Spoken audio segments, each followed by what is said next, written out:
যে রুম ভাড়া 3000 2500 করে ছিল, এখন রুম ভাড়া 300 টাকা। এটা করছে, এখানে ঝামেলা বলছে, ওখানে ঝামেলা বলছে, কিছু নেই, हम लोग सब बैठे हुए हैं।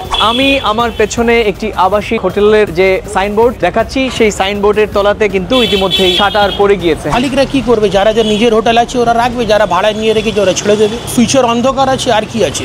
আজকে গ্রোথটা কম করে এখন মোটামুটি বলতে পারেন প্রায় শূন্যতে এসে ঠেকেছে। গাড়ি চালানো তো টোটালি লস, তাই একটা করে গাড়ি চলছে।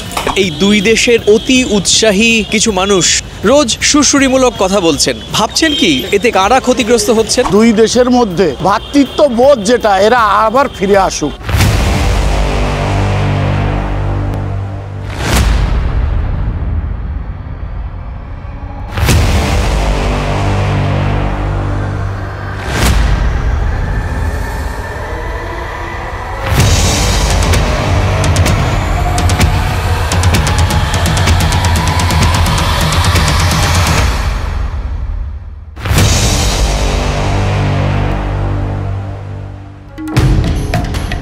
কথায় বলে যে সম্পর্কের যত গভীরতা, অধিকার, ভালোবাসা কিংবা শ্রদ্ধা থাকবে, আর সেই সম্পর্কেরই অভিমান, ক্ষোভ, বিক্ষোভও ততটাই জোরালো থাকবে। আর সেই সম্পর্ক হোক ব্যক্তির সাথে ব্যক্তির কিংবা সমাজের সাথে সমাজের বা রাষ্ট্রের সঙ্গে রাষ্ট্রের। বলছিলাম ভারত বাংলাদেশের সম্পর্কের কথা। দর্শকদের যেমন কোনো দেশকাল, স্থান, পাত্র হয় না, তেমনি ভালোবাসা, সম্মান, ক্ষোভ, বিক্ষোভেরও কোনো সীমানা হয় না। তবে রাজনীতির হয় কূটনীতির, যেখানে ব্যক্তির সঙ্গে ব্যক্তির কিংবা সমাজের সঙ্গে সমাজের বা রাষ্ট্রের সঙ্গে রাষ্ট্রের। আর সেই রাজনীতি বা কূটনীতি যদি হয় জনবান্ধব, তবে সেটা এক ধরনের। আর যদি উল্টো হয়, অর্থাৎ জনবান্ধবহীন হয়, তবে এর ফল হয় নেতিবাচক। প্রিয় দর্শক, যে যেখান থেকে দেখছেন সবার প্রতি আমার গভীর কৃতজ্ঞতা। হ্যাঁ, আজকেও আমি আমার এই ভিসা সংক্রান্ত জটিলতা নিয়ে আজকের যে ভিডিও, সেই ভিডিওর 10ম পর্বে আপনাদেরকে স্বাগত জানাচ্ছি। আপনারা এর আগে পরপর যে 9টি ভিডিও করেছি, আপনারা প্রচুর সংখ্যক মানুষ এই ভিডিওগুলো দেখেছেন এবং স্বতঃস্ফূর্তভাবে এই ভিডিওর মন্তব্যের কলামে আপনারা আপনাদের নিজের মতো করে মন্তব্য করেছেন। অবশ্যই এর মধ্যে দু ধরনের মন্তব্য আমার দৃষ্টি আকর্ষণ হয়েছে। একটি অতিমাত্রায় ভারত বিদ্বেষী মন্তব্য এবং আরেকটি অতিমাত্রায় বাংলাদেশি বিদ্বেষী মন্তব্য। এই দুটো মন্তব্যই কিন্তু আমার নজরে এসেছে। অভিযোগ ওঠে ঢাকা দিল্লির সম্পর্কের মধ্যে রাজনৈতিক সম্পর্কই বেশি ছিল, আর সে কারণেই দুই দেশের মানুষের সঙ্গে মানুষের সুসম্পর্কের ওপর এর তীব্র নেতিবাচক প্রভাব তৈরি হয়েছে। নইলে বাংলাদেশের অভ্যন্তরে এভাবে ভারত বয়কটের ডাক ওঠে কি করে? আর কি করেই এই দুই দেশের মানুষ একে অন্য দেশের জাতীয় পতাকাকে এভাবে অসম্মান করতে পারলেন? আর কিভাবেই এই সমাজ মাধ্যমে ভরে উঠল বিদ্বেষ, উস্কানিমূলক এমন মন্তব্য? কি করে দুই দেশের এক শ্রেণীর গণমাধ্যম জুড়ে ঢালাও ভাবে চলছে প্রোপাগান্ডা? আর সে কারণেই এখন বড় প্রশ্ন হয়ে উঠেছে, এই দুই দেশের রাষ্ট্রযন্ত্র আদৌ কি মানুষের সঙ্গে মানুষের সম্পর্ক তৈরির চেষ্টা করেছে বা আগামীতেও করবে? ঘড়ির কাঁটা এখন বিকেল 3টে, আর এই সময়ে কিন্তু এই নিউ মার্কেট এলাকার বিস্তীর্ণ যে সমস্ত রাস্তা রয়েছে, স্ট্রিট রয়েছে, প্রত্যেকটি স্ট্রিটের দুই ধারে অসংখ্য ছোট বড় ব্যবসা প্রতিষ্ঠান রয়েছেন। প্রত্যেকটি ব্যবসা প্রতিষ্ঠানে কিন্তু অসংখ্য বাংলাদেশি পর্যটকরা বিভিন্ন প্রয়োজনে আসা যাওয়া করতেন। এই দুপুর 3টে ছবিটা যা দেখছি, সেটা কিন্তু একেবারেই স্বাভাবিক কারণ হতে যে বাংলাদেশি পর্যটকরা আসছেন না। তথ্য বলছে ভারত 2024 সালের 13ই আগস্ট থেকে বাংলাদেশি নাগরিকদের জন্য পর্যটন ভিসা প্রদান সাময়িকভাবে বন্ধ করে। আর এই সিদ্ধান্তটি ভারতীয় হাইকমিশন ঢাকা থেকে জানানো হয়। এর কারণ হিসেবে দূতাবাস থেকে জানানো হয়, অপর্যাপ্ত সংখ্যক ভিসা অ্যাপ্লিকেশন প্রসেসিং স্টাফ, অনলাইনে মিথ্যে বা ভুয়ো অ্যাপ্লিকেশন জমা দেওয়ার প্রবণতা, অস্বাভাবিক চাহিদা বৃদ্ধি, বিশেষ করে ভারতের বিভিন্ন উৎসব ও ছুটির সময় বাংলাদেশি নাগরিকদের ভারতে ভ্রমণের আগ্রহের ফলে ভিসা প্রসেসিং এ চাপ বৃদ্ধি। তবে সবশেষ পরিস্থিতি বলছে এই নিষেধাজ্ঞার কারণে বিশেষত বাংলাদেশি পর্যটক না আসায় কলকাতার এই অংশের অর্থনীতি কার্যত বিপর্যস্ত অবস্থা। এরই মধ্যে বন্ধ হয়েছে কলকাতার কলিং স্ট্রিটের বেশ কয়েকটি আবাসিক হোটেল এবং রেস্তোরাঁ। এই মুহূর্তে আমি রয়েছি মধ্য কলকাতা কলিং স্ট্রিটে এবং আমি আমার পেছনে একটি আবাসিক হোটেলের যে সাইনবোর্ড দেখাচ্ছি, সেই সাইনবোর্ডের তলাতে কিন্তু ইতিমধ্যেই শাটার পড়ে গিয়েছে। সদর স্ট্রিটের একটি নামী খাবারের দোকানে রোজ যেখানে 300 জনের রান্না হতো আর সেখানে এখন রান্না কমে দাঁড়িয়েছে মাত্র 50 থেকে 70 জনের। মির্জা গালিব স্ট্রিটের একাধিক খাবারের দোকান বন্ধ হওয়ার মুখে। সেখানকার বহু কর্মীকে ছাঁটাই করা হয়েছে এবং হচ্ছে। এটা করছে এখানে ঝামেলা বলছে ওখানে ঝামেলা বলছে, কিছু নেই, কিছু মধ্যে নেই, खत्म हो जाना चाहिए। इसको हम तकलीफ में है, कोई बिजनेस मार खा गया, बिजनेस तो बंद हो रहा है लेकिन क्या करेगा, कोई रास्ता नहीं है। हम लोग सब बैठे हुए हैं, बिजनेस में नहीं है, यहाँ से लेके बड़ा बाजार तक पूरा चलता था। टूरिस्ट से तो प्लेस चलता है, जैसा मालदीव देखिए पूरा देश चल रहा टूरिस्ट से, तो हम लोग का यहाँ भी टूरिस्ट से चलता था। বেশ কিছু রেডিমেড গার্মেন্টস, শালের দোকান, মোবাইলের সিম বিক্রির দোকান বন্ধ হয়ে গিয়েছে। ফুটপাতে বসে ব্যবসা করতেন সেই সব অনেক ব্যবসায়ীকেই এখন দেখা যাচ্ছে না। যাদের ছোট দোকান আছে তাদের কোনো কিছু নয়, নিজস্ব দোকান, যাদের ভাড়ার দোকান তাদের তো সমস্যা হবে। মার্কুই স্ট্রিটের মুদ্রা বিনিময় দোকানগুলোতে 10% ব্যবসা হচ্ছে। আজকে গ্রোথটা কমছে করে এখন মোটামুটি বলতে পারেন প্রায় শূন্যতে এসে ঠেকেছে। যে আমরা দুজন পাশাপাশি থাকলে যেরকম একটা বন্ধুত্বপূর্ণ বলুন বা ভাই ভাই এর সম্পর্কে যেরকম মানে বলতে পারেন একটা ফ্যামিলির মতন, তো এরকমই তো ছিল। মার্কুই স্ট্রিট থেকে মানে এই জায়গা থেকে কখনো তো কোনোদিন বাংলাদেশিদের সম্বন্ধে নেগেটিভ কমেন্ট কখনো পেয়েছেন? বা তারাও যেমন করেনি আমরাও তো তেমন করিনি। আজকে মনে করেন হয়তো আমাদের এখানে ব্যবসাটা নেই, বাংলাদেশে এসে তারা টাকাটা ভাঙাবে কোথায়, তারা খাবে কোথায়, তারা থাকবে কোথায়, তো উল্টে তারা আসছে বলে আমরাও যেমন লাভবান হচ্ছি এবং তারাও এসে সমস্ত জিনিসটা সামগ্রিকভাবে জিনিসটা পরিষেবাটা পাচ্ছে। তা আমরা যদি বলি আমরা পরিষেবা দেবো না মানে আমরা থাকবো না, তাহলে তারা পরিষেবাটা পাবে কোথায়? ফাংশন বলতে গেলে তো আমাদের তো সেরকম দিশার আলো দেখতে পাচ্ছি না, ওই মানে বিশেষ করে বাংলাদেশের দিক থেকে। বাংলাদেশ মানে তো বাংলাদেশি মানে তো বাংলাদেশ না, বাংলাদেশ সরকার যেটা চাইবে তবেই না সে করবে। সেই আন্তরিকতাটা বাংলাদেশও দেখাচ্ছে না, যেটা ইন্ডিয়াও দেখাচ্ছে না। গোটা এলাকার অর্থনীতি নির্ভর করত বাংলাদেশি পর্যটকদের ওপর, আর বাংলাদেশি নাগরিকরা ট্যুরিস্ট ভিসা না পাওয়ায় স্বাভাবিকভাবেই এইসব এলাকায় নেই বাংলাদেশি পর্যটক, ফলে অর্থনীতির এমন করুণ পরিণতি। কোনোদিন দেখা হয়নি, করোনা টাইমেও দেখা হয়নি, এটা করোনার পরে দেখা হচ্ছে। এটা করোনা টাইমেও এরকম দেখা হয়নি, কোনো ভিসা নেই, কিছু নেই, কোনো একটা লোক নেই। ডিসেম্বর আর জানুয়ারি তো সব থেকে পিক সময় ছিল, এখন তো ট্যুরিস্ট ভর্তি ছিল। যে রুম ভাড়া 3000 2500 করে ছিল, এখন রুম ভাড়া 300 টাকা। ভাড়া যারা মালিকরা কি করছেন এই মুহূর্তে? মালিকরা কি করবে? যারা নিজের হোটেল আছে ওরা রাখবে, যারা ভাড়া নিয়ে রেখেছে ওরা ছেড়ে দেবে। পুরো ফিউচার অন্ধকার আছে, আর কি আছে? ফিউচার কিছু নেই। যদি ওরা ভিসা দেয় ট্যুরিস্ট আসলে কিছু হবে, নাহলে কিছু হবে না। মানে তাহলে ব্যবসা কি আপনারা অন্য মানে ব্যবসা তো আর বন্ধ করতে পারবেন না? ব্যবসা তো বন্ধ করবো না, ব্যবসা তো আমাদের চলবে, কেন লিমিটেড কোম্পানি আছে, এটা তো চালাতে হবে। যত টাকা দিয়ে কোম্পানি বানাতে হয়েছে, বন্ধ করলে অত টাকা দিতে হবে। ফুল বিক্রি করতে হবে, কোনো একটা অন্য ব্যবসা রাস্তায় তো বের করতে হবে। এটা করে আমাদের স্টাফ যে 8খানা 10খানা স্টাফ আছে ওটা নিয়ে তো চলতে পারবো না। নিশ্চয়ই কোনো ফিউচারের জন্য কোনো আরও অন্য রাস্তা বের করতে হবে। এটা আমাদের ট্যুরস অ্যান্ড ট্রাভেলটা ছেড়ে অন্য কোনো লাইন করতে হবে। আর অন্য কোনো লাইন মানে অন্য কোনো ব্যবসায় দেখতে হবে, যে ব্যবসাটা যার মধ্যে ইন্ডিয়ান উপর নির্ভর হোক। এটা তো টোটাল ট্যুরিস্টের উপর নির্ভর আছে। বড় বড় হোটেলগুলো খালি, বড় বড় হোটেলে লোক নেই। আপনার কি মনে হয় সরকারের সঙ্গে সরকারের না যে দেশের রাষ্ট্রের নাগরিকদের সঙ্গে নাগরিকের সম্পর্ক থাকা ভালো? না, সরকার থেকে সরকার তো প্রথম থাকবে, তারপরে তো নাগরিক থাকবে। সরকার যদি ভ্যালেন্ট গুড থাকলে তখন তো সব কিছু হবে। সরকার যদি কোনো টাইপ করে, সরকার যদি ভ্যালেন্ট গুড যদি কোনো টাইপ করে, সরকার তো প্রথম, নাগরিক তো পরে। সরকার যদি কোনো টাইপ না করে, নাগরিক যদি বললে কত বললে কি করতে পারবে? নাগরিকের তো সিটিজেনের হাতে তো কিছু নেই। আজকে তো আমরা 10টা ইন্ডিয়ান সিটিজেন গিয়ে তো ওখানে ভিসা ওপেন করতে পারবো না। গভর্নমেন্ট যদি দুটো গভর্নমেন্ট যদি কিছু করতে পারে তখনই হবে। সারাদিনে কিরকম সেল ছিল আগে? এক সময় আগে ছিল 50,000 60,000, এখন এক তুলনামূলকভাবে একদমই কম। কিভাবে স্টাফ চালাচ্ছেন? চলছে, কোনো রকমই চলছে। আপনার কি মনে হয় যে এই মুহূর্তে যা অবস্থা চলছে দুই দেশের সরকারের বা সংশ্লিষ্টদের আলোচনার টেবিলে বসা উচিত? অবশ্যই বসা তো দরকার। এভাবে চললে কতদিন কিভাবে মানুষ চালাবে? অর্থনৈতিক কাঠামো তো নষ্টই হচ্ছে। সার্বিকভাবে বাংলাদেশ ভারতের বাণিজ্যিক অংশীদারের মধ্যে অন্যতম, যদিও এটি ভারতের মোট জিডিপিতে তুলনামূলকভাবে ছোট অবদান রাখে, তবে স্থানীয় পর্যায়ে এর তাৎপর্য অনেক বেশি। এবার আসি ভারতে বাংলাদেশি পর্যটকরা না আসার ফলে ঠিক সরাসরি কতটা অর্থনৈতিকভাবে নেতিবাচক প্রভাব পড়েছে।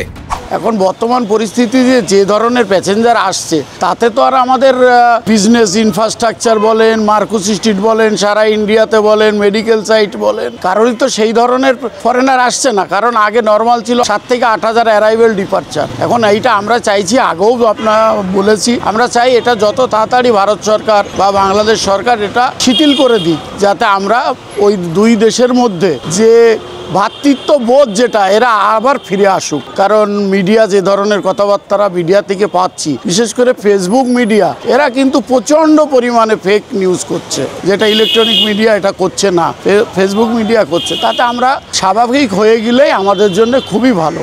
এখানকার ট্যুরিস্ট ভিসার ক্ষেত্রে বা ট্যুরিস্টের ক্ষেত্রে এখন নেই বললেই চলে, এবং মেডিকেল পারপাসে কিছুটা এসছে। আমাদের মার্কো স্ট্রিটে এখন ইন্ডিয়ান ক্লায়েন্টও কিছু রয়েছে, কেননা ডিসেম্বর, জানুয়ারি, ফেব্রুয়ারি ইন্ডিয়ান ক্লায়েন্টও আছে, ঠিক আছে। এবং যতক্ষণ পর্যন্ত পরিস্থিতি ঠিক না হবে বা সব দিক থেকে ঠিক না হবে, ততক্ষণ পর্যন্ত আমাদের এই মার্কো স্ট্রিট এরিয়ায় বেশিরভাগই বাংলাদেশি ক্লায়েন্ট থাকে, এবং হোটেলটা পুরোটাই আমাদের বাংলাদেশিদের উপর নির্ভর করে।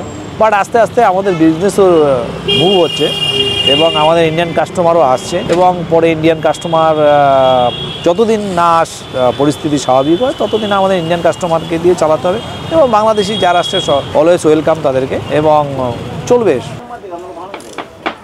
এখানে চায়ের দোকানগুলোতেও তুমুল চর্চা হচ্ছে যে কবে নাগাদ বাংলাদেশি পর্যটকরা সাধারণ ভিসা পাবেন, অর্থাৎ ভিজিট ভিসা চালু করবে ভারত সরকার। আর অনেকেই বলছেন যে অবস্থা চলছে তাতে করে আগামীতে তারা চোখে শস্যফুল দেখছে। কি করবেন সেই হিসেব নিকেশ ইতিমধ্যেই করতে শুরু করেছেন। আমি এর আগের ভিডিওগুলোতে কিন্তু পরিষ্কার বলছিলাম যে ছবিটা আমরা তখন থেকেই দেখতে শুরু করেছিলাম, তাতে অনেকেই বিভিন্ন রকমভাবে সমালোচনা করেছেন, কিন্তু বাস্তবতা একেবারেই ভিন্ন। দেখা যাচ্ছে যে বহু ব্যবসা প্রতিষ্ঠান ইতিমধ্যেই বন্ধ হওয়ার পথে, বেশ কয়েকটি বাণিজ্যিক প্রতিষ্ঠান বন্ধ হয়ে গিয়েছে, এবং বিভিন্ন ব্যবসায়িক যারা ব্যবসা করছেন এই Marquis street, Rafi Ahmed Kidwai street, Collin street, Sudder street এলাকায়, তাদের ব্যবসার বিষয়ে তারা পরিবর্তন করতে চলেছেন। ভারতের চিকিৎসা পর্যটন খাতেও এই ভিসা নিষেধাজ্ঞা বড় নেতিবাচক প্রভাব ফেলেছে। 2024-25 অর্থবছরের এপ্রিল থেকে সেপ্টেম্বর পর্যন্ত এই সময়ে চিকিৎসা খাতে প্রায় শীর্ষ সব প্রতিষ্ঠানগুলোর প্রায় 50 থেকে 70% রাজস্ব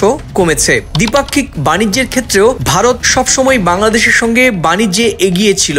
2024-25 অর্থবছরের প্রথম 5 মাসে অর্থাৎ এপ্রিল থেকে আগস্ট পর্যন্ত ভারত থেকে বাংলাদেশে পণ্য আমদানি বেড়েছে প্রায় 4%। সেখানে বাংলাদেশ থেকে ভারতে রপ্তানি কমেছে প্রায় 6%। ভারতের বাণিজ্য ও শিল্প দপ্তরের তথ্য বলছে 2024-25 অর্থবছরে প্রথমার্ধে অর্থাৎ এপ্রিল থেকে সেপ্টেম্বর পর্যন্ত ভারত থেকে বাংলাদেশে পণ্য আমদানির অর্থমূল্য ছিল $519,89,90,000, যা আগের অর্থ বছরের একই সময় তুলনায় 3% বেশি। একই সময় বাংলাদেশ থেকে ভারতে পণ্য রপ্তানি কমেছে 0.6% হারে। এখানে সহজ কথায় একটি অঙ্কের জরিপ আপনাদের সামনে তুলে ধরলে বিষয়টি আরো পরিষ্কার হবে। ভারত এবং বাংলাদেশের মধ্যে অসম বাণিজ্যিক সম্পর্ক এখানে প্রমাণিত। যেমন ভারতের মোট রপ্তানির মধ্যে বাংলাদেশের অংশ 2.5% এবং মোট আমদানির মধ্যে বাংলাদেশের অংশ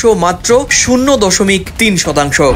একটা বিষয় খুবই ভাইটাল, যাদের বিজনেস ভিসা আছে, বিজনেস যারা করে এক্সপোর্ট ইম্পোর্ট বিভিন্ন ক্যাটাগরি বিজনেস করে, তাদেরও কিন্তু ভিসা শেষের দিকে চলে যায়। তাহলে এই বিজনেস ভিসাটা যদি না চালু হয় তাহলে কি হবে, যে এক্সপোর্ট ইম্পোর্ট যে বিজনেস ভারত সরকারের, যেখানে ফরেন কারেন্সি যে ইনকাম, সেটাও আস্তে আস্তে যদি যাতায়াত না করতে পারে ওটাও কমতে থাকবে। হ্যাঁ, দুই দেশের আমদানি রপ্তানি আগে যে স্বাভাবিক ছিল সেটা অনেক কমেছে। এর কারণ কমার দুটো কারণ আছে। এর আগে যেটা ছিল সেটা বাংলাদেশের অর্থনীতির কারণে ডলারের কারণে তারা এলসি করতে পারছিল না, এই জন্যে একটা ঘাটতি আগে ছিল।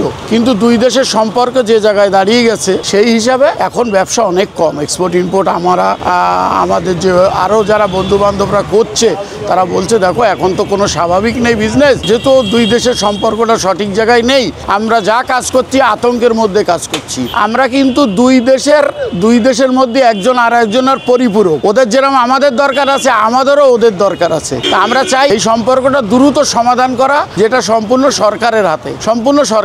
আমি ব্যবসায়ী হিসেবে বলবো, ভারত সরকারকেও বলবো এবং বিদেশ দপ্তরকেও বলবো, দেখুন যে ধরনের গুজব চলছে, আবার বলছি গুজব, সেই ধরনের গুজব চলছে, এটা থেকে বিরত থেকে আস্তে আস্তে মানুষের মধ্যেই যদি স্বাভাবিক যাতায়াত করে দেয় তাহলে এইসব গুজব অনেক বন্ধ হয়ে যাবে। আজকে আপনাদের বাংলাদেশে যাওয়া প্যাসেঞ্জারের সংখ্যা কিরকম ছিল? প্রথম গাড়ি গিয়েছে ডাইরেক্ট গাড়ি 35 এবং সেকেন্ড গাড়ি গিয়েছে দুপুর 12টায়, ওটাও গিয়েছে 20 জন। চলতো অনেক বাস, এখন দিনে একটা করে বাস চলছে, একটার বেশি বাস চলছে না। কারণ যাত্রী সংখ্যাও নেই, ভিসা সংখ্যাও নেই, যাত্রী নেই, তাই গাড়ি চালানো তো টোটালি লস, তাই একটা করে গাড়ি চলছে।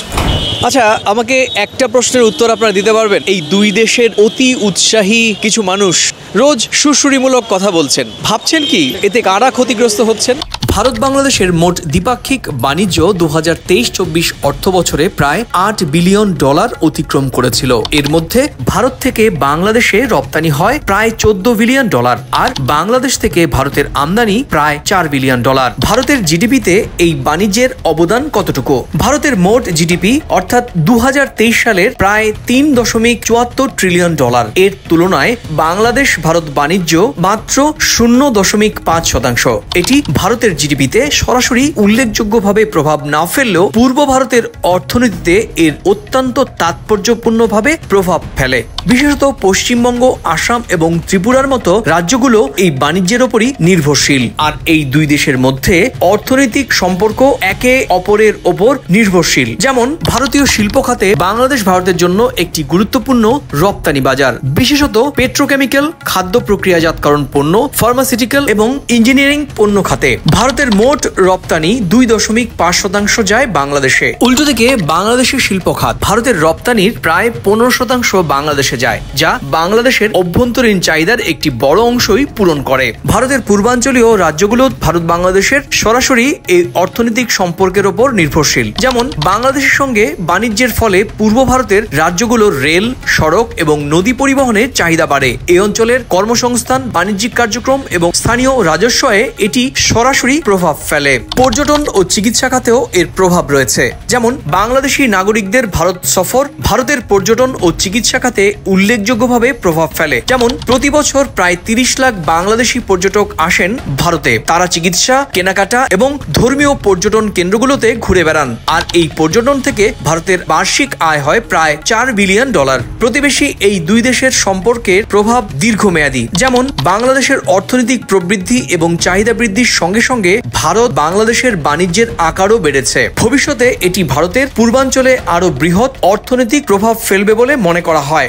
প্রিয় দর্শক, এবার চলুন দেখে আসি। আমি প্রতিবার যেরকম ভাবে দর্শকদের কাছে মতামত জানতে চাই, এবারও আমি মতামত জানতে চেয়েছিলাম এবং আমার প্রশ্ন ছিল, ভারত আবার যদি বাংলাদেশি পর্যটকদের জন্য ভিসা স্বাভাবিক করে, তবে আপনারা যারা বাংলাদেশের বন্ধু আছেন বা বাংলাদেশের পর্যটক আছেন, তারা কি ভারতে বেড়াতে আসবেন কিনা? আর এক্ষেত্রে এই প্রশ্নের উত্তরে যা উঠে এলো তাতে কিন্তু আমার চোখ চরক গাছে উঠেছে এবং এরপর যে প্রতিক্রিয়া আমি দেখলাম সেটা কিন্তু অত্যন্ত তাৎপর্যপূর্ণ। অধিকাংশই বলছেন যে এই ভিসা পেলেও, অর্থাৎ ভারত সরকার যদি বাংলাদেশি পর্যটকদের জন্য ভিসা ব্যবস্থা আবার স্বাভাবিক করে, তাহলেও অনেক বাংলাদেশি পর্যটক ভারতে আর বেড়াতে আসবেন না। বাকিটা শুনুন।